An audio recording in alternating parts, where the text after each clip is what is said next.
TV 김정우입니다. 오늘 김수현 변호사가 이준석은 피의자입니다. 이런 얘기를 했어요. 그러니까 김철근 피의자 조사를 보고 많이들 놀라셨을 모양인데, 김철근은 지난 4월 이미 증거인멸 등의 피의자로 조사를 받았다는 거 아니겠습니까? 경찰청에서. 그리고 이준석은 당연히 진작부터 피의자였지만 핵심 참고인인 김성진 대표 조사가 이루어지지 않아서 소환이 안 됐을 뿐입니다. 결론은 뭐냐? 김성진 대표에 대한 조사만 끝나면 신속하게 이준석에 대한 피의자 소환 조사가 이루어진다. 이렇게 이제 장담하는 김소연, 김성진 대표의 변호사. 체포영장이나 구속영장 신청도 가능하다고 본다는 거예요. 그러니까 이것이 아마도 이제 김성진 대표가 조사가 끝나면 바로 이준석 대표는 피의자 소환 조사가 되고, 그리고 체포영장 혹은 구속영장 신청도 가능하다. 이렇게 말을 했어요. 근데 오늘 김성진 아이카이스트 대표의 엄청난 폭로가 오늘 또 있었습니다.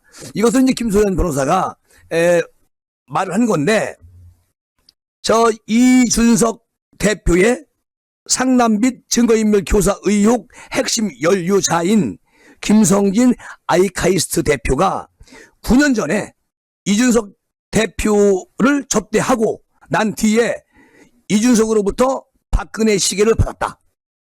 오늘 그 얘기를 했습니다. 이게 얼마나 엄청난 폭로인가 하면은요, 김 대표의 법률 대리인 김소연 변호사가 오늘 그 얘기를 밝혔는데, 아마도 이제 내일 서울경찰청에서 이제 김성진 대표 조사를 합니다.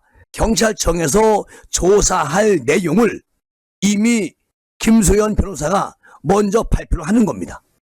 내일 이런 거를 얘기하겠다는 거예요. 김소연 변호사가 계속 옥중에 김 대표를 접견하고, 김 변호사가 중앙일보에다가 이제 이런 얘기를 결과를 전하면서 밝혀진 건데, 이준석 대표가 오늘 말이죠, 페이스북에다가 이런 글을 씁니다. 그러니까 이 기사를 본 거죠, 이준석 대표가. 그러니까 이게 이준석 대표가 계속 변명을 하고 있는데요. 어떤 말을 썼느냐? 이준석 페이스북에 글. 저는 박근혜 당시의 대통령 시계를 받은 적도 없고, 또 구매한 적도 없고, 또 내가 차고 다닌 적도 없고, 따라서 누군가에게 줄 수도 없는 상황이었다. 이준석 왈. 엄청나게 거짓말을 해대면서 장난치는군요. 김성진 대표님. 이렇게 글을 썼어요. 이준석 대표가 자기 페이스북에 조금 전에 30분 전에 제가 들어가 봤더니 이런 글이 써져 있더라고요. 그런데 저는 이게 이해가 안 가는 게, 이준석 대표가 이 기사를 밑에다 링크를 걸어놓고 이 글을 썼습니다. 그러니까 9년 전 얘기를 아주 상세하게 기억하는 이준석, 그리고 반박하는 이준석. 정말 이준석의 말이 사실일까요? 저는 믿어지지가 않습니다. 왜냐하면 이렇게 또 썼어요. 이준석. 계속 글이 이어져. 이준석. 저는 2012년 선거 이후에 박근혜 대통령을 본 적도 만난 적도 없습니다. 박근혜 대통령도 알고, 박근혜 대통령을 모신 사람 모두가 이 사실을 알고 있습니다. 대통령 시계라면 1년 번호가 있을 테니까 누구에게 준 시계고 누가 언제 저한테 주어서 본인이 받았다는 건지 확인을 해봅시다. 이렇게 당당하게 글을 썼어요. 이준석이가 30분 전에. 여러분, 지금 이준석 대표의 글을 보면은 아주 정말로 나는 전혀 모른다. 보통 일반 사람이 이거 글을 보면요, 이준석 잘못된 게 없네. 아주 여기 보니까 여기에 진실이 섞여 있어? 그렇게 생각할 수도 있습니다만, 천만의 말씀입니다. 이준석 대표라는 사람이 어떤 사람입니까? 금방 발각되더라도 발각되는 순간까지 우기고 무조건 공격하는 스타일이에요. 난 그렇게 봅니다. 그래서 저는, 아니, 아이카이스트 대표가 뭐가 아쉽습니까? 이미 징역 9년 받았고, 일단 조사가 다 끝나가고 있습니다. 자, 여기서 중요한 건 김소연 변호사가 어떤 언론사하고 일문일답한 내용이 있습니다. 이것을 말씀을 드릴게요. 언론사에서 내일 경찰이 김 대표를 조사한다. 분위기는 어떻습니까? 라고 물어요. 그러니까 김소연 변호사, 경찰의 수사 의지가 엄청 강하다. 그리고 오늘 오전 오후 접견실을 다 예약을 해 놓은 상태다. 그러니까 오늘 내일 오전 오후 모든 시간을 예약을 해놨다는 거예요. 접견실 예약을 경찰에서. 그러니까 온종일 조사할 가능성이 있다. 그리고 중요 포인트는 2013년 7월 11일과 8월 15일에 이루어진 이준석 대표의 성접대 의혹이 주요 쟁점이다. 그러니까 별건으로 고발돼 수사 중인 이준석 대표의 병역법 위반 의혹도 김성진 대표가 알고 있기 때문에 그것도 조사 대상이 될 것으로 보인다. 자, 여기까지입니다. 또 있습니다. 자, 질문해요. 언론사에서 김 대표는 경찰 조사에서 무슨 진술을 할 것인가요? 라고 물어봅니다. 김소연 변호사, 9년 전 성접대 사실을 뒷받침하는 그런 김 대표의 당시 일정 관리 프로그램이 있다. 비서진들과 공유하는 그룹 외에 그룹 웨어 프로그램이 있다는 거예요. 그러니까 이걸 바탕으로 성접대 동선과 일정을 소상히 증언할 것이다. 또 눈사롱 접대를 담당한 장모 이사와 김 대표 간의 문자 메시지 주고받았던 내용, 이것도 증거가 될 것이다. 이 정도가 되면요 확실한 팩트가 있다는 거 아니겠습니까? 일례로 7월 11일 경우에 김 대표 회사 의전팀이 이준석 의원을 대전역으로 데리고 갑니다. 그리고 저녁을 먹은 뒤에 국군 요양소 인근에 있는 룸사롱으로 간다는 일정과 룸사롱 위치가 다 나와 있습니다. 메시지 내용에. 자, 그곳은 지금도 영업을 해서 김소연 변호사가 가서 그 룸사롱을 사진을 찍어 놨다는 거예요. 변호사니까. 또 8월 15일은 광복절이다. 룸사롱들이 영업을 안 하는데 그날 이준석 대표가 대전에 옵니다. 그리고 김 대표 측이 대전역에서 이준석 대표를 픽업을 합니다. 그리고 김성진 대표의 집에 들렸다가 유성에서 식사를 합니다. 그 뒤에 안전한 곳으로 모셔달라는 김성진의 주문에 따라서 장 이사가 당일 대전에서 유일하게 영업을 했던 유성 리베라 호텔 지하 룸사롱에 이준석이를 데리고 갔다고 합니다. 자, 이게 두 번째 룸사롱이에요. 이준석은 룸사롱을 즐겼나 봐요. 젊은 것이. 그때 20대 때인데 어린 것이. 이 내용은 장 이사하고 김 대표가 주고받은 문자 메시지에 다 나와 있고 경찰도 이것을 장 이사한테 조사를 했고 이제 김성진 대표 조사를 하는데 똑같은 문자 내용을 확보한 것으로 김소연 변호사는 알고 있다. 자, 언론사가 또 질문을 합니다. 이준석 대표가 당시 호텔에서 성상납을 받았다는 구체적 증거가 나오지 않았지 않느냐라고 물어봐요. 김소연 변호사. 김성진 대표는 성적대가 너무 명백한 팩트이기 때문에 반박할 이유조차 없다고 하더라. 그러니까 이준석 대표는 당시 28살, 나이가 28세에 불과한 데다가 고위 공직자도 아닌데 왜 그를 호텔 스위트룸에 숙박시켰는지 납득이 안 되지 않나?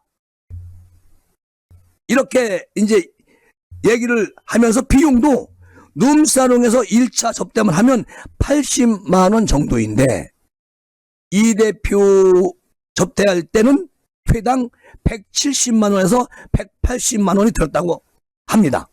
김성진 대표에 의하면.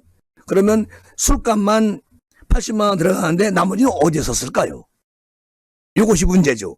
자, 룸사롱에서 나와 접대 여성과 숙박을 하게 되면 대략 150만 원에서 200만 원이 든다고 하니 액수도 맞아 떨어지지 않나? 이렇게 이제 김성진 대표가 반박을 하는 겁니다. 그러면 언론사가 물어봐요. 그 돈을 쓴 증거도 김 대표가 가지고 있습니까? 라고 묻습니다.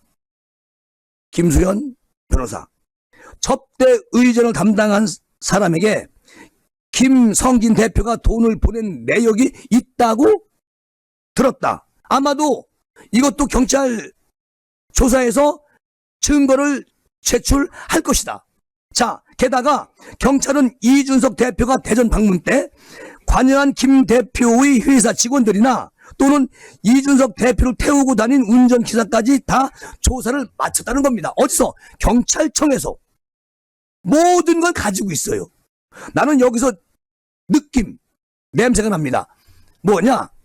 윤리위원회가 이미 경찰에서 조사받은 대충 어느 정도의 그 내용을 윤리위원회가 확보하지 않았나, 이런 생각이 들고, 그래서 7월 7일로 윤리위원회를 연기하지 않았나, 징계 사유에 대한 것, 난 그렇게 생각이 됩니다. 어쨌든 여러 명의 진술이 일치하기에 이준석 대표 혼자 아니라고 아무리 거짓말 주장을 해도 진실이 드러날 수밖에 없는 상황이 아닌가요?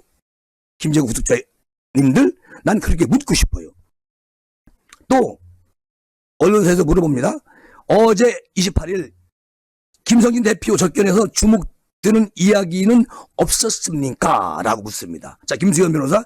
김성진 대표는 9년 전 접대할 당시에 이준석 대표가 김성진 아이카이스트 대표한테 매달렸다. 왜 매달렸을까요? 좀 우스웠다. 그것이. 왜냐? EBS 부사장이나 기재부 국장 만나게 해달라고 해서 연결을 시켜 주었다는 겁니다. 그런데도 김성진 대표의 생각, 그런데도 박근혜 정부 시절이나 박근혜 키드 이준석 대표를 무시할 수 없어서 접대를 할 수밖에 없었다. 이때 잘 나갔죠. 이준석이가 새누리당 최고의원이었습니다. 최고의원. 빵빵하지. 대통령을 탄생시킨 집권 여당의 최고의원. 당의 최고의원이에요. 자, 그러면서 이제 김 대표는 이런 얘기를 해요. 김성진 대표는 이준석 대표는 성접대를 받고 난 뒤에는 태도가 확 달라지는, 화장실 갈 때 똥 마려워서 갔다가 쑥 피우고 나올 때 가벼움, 우리 그런 거 느끼잖아요. 근데 이준석이는 성접대를 받고 나면 태도가 완전히 바뀌어버리는 그런 성격의 소유자다. 그 말을 김성진 카이스트 대표가 하는 겁니다. 아니, 언론사 기자가 아니 그게 무슨 얘기죠? 궁금한데요? 이렇게 또 물어요. 김수현 변호사. 김성진 대표는 당시 청와대가 제작한 박근혜 시계를 갖고 싶어 한다고 했었다는 겁니다. 누구한테? 이준석이한테. 그러니까 그래서 2013년 7월 11일 날 이준석 대표를 대전 룸사롱에서 접대하면서 뭐 여자애도 불러다고 띵띵 돌면서, 당신은 저 이준석 대표를 말하는 겁니다. 김성진 대표가 이준석 대표에게 당신은 박근혜 키드이니 박근혜 시계 구해줄 수 있지 않냐? 너무 갖고 싶어서 내가 부탁을 한다. 자, 이렇게 말을 했다는 겁니다. 그러자 이준석, 그 당시에 새누리당 최고위원 이준석은 뭐라고 얘기했느냐? 그건 나도 못 구한다고 냉정하게 잘라버렸다는 거예요. 김성진 대표한테. 그런데 그날 밤 성접대를 받고 난 뒤에 서울에 올라간 이준석이는 얼마 뒤에 다시 대전에 내려왔다는 거야. 다시 대전에 내려와서 박근혜 대통령 시계를 들고 와가지고 김성진 대표에게 줬다는 겁니다. 성접대를 얼마나 잘 받았길래 절대 구할 수 없습니다. 그 시계는. 그리고 올라가가지고 어떻게 시계를 구해가지고 와서 김성진 대표에게 줬다는 얘기입니다. 그러니까 어제 김수현 대표가 김성진 대표를 접견해서 김 대표가 내게 직접 밝힌 얘기라고 합니다. 그리고 이런 정황을 보면 알선수재죄가 성립될 수 있지 않나요? 이건 김재국 생각입니다만, 나는 분명히 알선수재죄가 여기에 플러스로 성립이 된다. 그렇게 생각을 합니다. 또 다음 언론사 기자가 또 물어봅니다. 다음 달 7일 날 국민의힘 윤리위가 이 대표의 징계 문제를 다룰 예정인데 어떻게 생각하십니까? 이렇게 물어봅니다. 그러니까 내일 경찰 조사에서 이제 증거물을 많이 확보를 할 것이고, 그렇게 되면은 다음 달 7일 날 윤리위에서 거기에도 공식 제출을 할 것이다.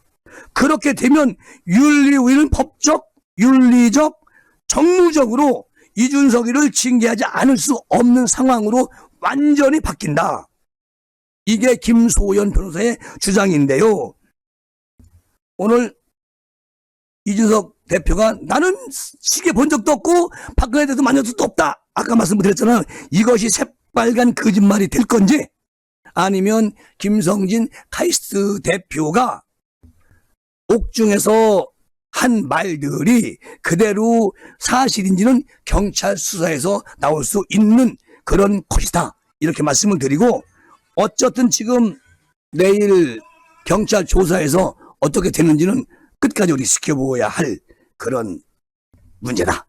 그리고 7월 7일 날은 아마도 우리 보수들 중에서 그래도 윤석열 정부가 잘 되길 바라고 국민의힘이 잘 되길 바라는 그런 김재구 TV 구독자님들은 아마도 이준석 대표가 징계 먹기를 원하지 않겠어요? 뭐 김재균 본인도 이준석 대표는 징계를 먹어야 된다. 그래야 국민의힘이 새롭게 탄생해서 윤 정부를 도와주고 그리고 국민의 모습으로 일을 할 수 있는 5년의 시간을 만들 수가 있다. 그런 생각을 하면서 이 시간 마무리합니다. 여러분 고맙습니다. 감사합니다.